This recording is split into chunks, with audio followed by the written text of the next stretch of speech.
Good morning, I'm Brian Reagan, this is Tyler Kelly. and we welcome you to Mornings with Brian and Tyler as we continue looking at the road of blessing.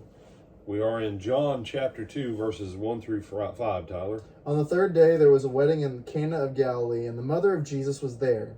Now both Jesus and his disciples were invited to the wedding. And when they ran out of wine, the mother of Jesus said to him, "They have no wine." Jesus said to her, "Woman, what does your concern have to do with me? My hour has not yet come." His mother said to the servants, "Whatever he says to you, do it." All right.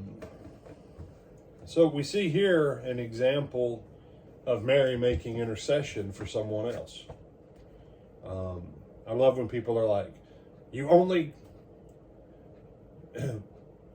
Why people get upset about intercession, I don't understand, because the scripture tells us to make intercession for others. The scripture tells us to pray for each other. James chapter 5 tells us, confess your faults to one another and pray for one another that you may be healed. Peter, when he was asked by Simon to pray for him, when Peter pronounced his doom and curse in Acts chapter 8, Peter didn't say, no, you have to pray for yourself because we're all priests of God and none of us can pray for each other. No. So we see an example here of Mary making intercession. Someone had a need. She went to Jesus on their behalf. The simple fact is we make intercession for each other all the time. And once she gets the answer from Jesus, she turns and she says something that people miss. Whatever he commands you or whatever he says to you, do it. I find it interesting that to the best of our knowledge, as far as any miracles go, this is the kickoff of Jesus's ministry, as far as miracles is concerned. So what is it that Mary understands? And you can say, well, she was the virgin and she gave birth as a virgin, and. And there are other times where Mary doesn't understand a thing about her son's ministry. So what did she comprehend with this, that her direction is whatever he tells you to do, obey it, do it. Just do whatever he says. Because he's not done the signs or wonders to justify that statement. And you say, well, what does this have to do with blessing? Well, first of all, sometimes, getting assistance from your brothers and sisters is beneficial. Number one. Number two, once you get your answer, you only have one option. Do it. Obey it.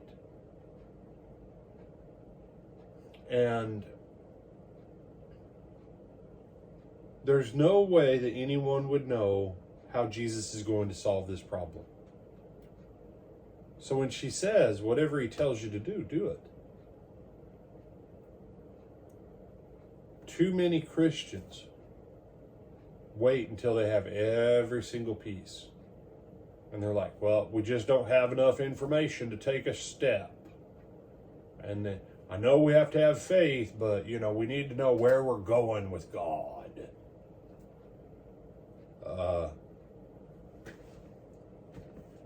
I'm sure that the servants, when Jesus was like, servant guy, fill up the jugs with water. Now pour it out. In my head, I'm thinking, these guys are like, okay, this chick over here, she came, I guess it's his mother or whoever. She just told us to do what he said. She was talking to him about they're out of wine, and this dude's got us filling up with water, whatever. I think, in my head, I'm thinking the servants probably were like, whatever this dude and his mother have had to drink is far stronger than any wine we got here, because they both lost their minds. Plus, we're all out anyways. And we're all out. So yeah, filling up with water, that's going to solve the problem. But guess what? Because they were servants, you know what they had one choice to do? Do. Yeah, do what you're told. Mm-hmm. This is one of the hugest problems in the church. Just do what you're told. The greatest threat, and I'll say this to everybody who lives in America and anybody in Western Europe and Canada who might be watching. The biggest threat to your eternal soul is your Western arrogance, that Occidental arrogance. You think nobody can tell you what to do. You think you need to understand all the answers. Learn a lesson from the servants. Just shut up and do what you're told. Do what the scripture says. Why? The moment the servants obeyed him, as they poured it out, what came out? Wine. Wine. How did it work? It's our own question. Jesus said that, or God said it, therefore. Yeah. Well, didn't say it, but. No. He told them. He said, fill it up. Do this. Now pour it out. Now take it. He gave words that changed a reality. And all the other people had to do to activate it on their side was to just do what they are told. Mm-hmm. This American inability to do what you're told is the number one hindrance to Christ Church doing well. People arguing over whether or not Mary had the right to intercede with Jesus. Arguing about whether the wine had alcohol at all or not. All those other little things keep you from missing the biggest point of this.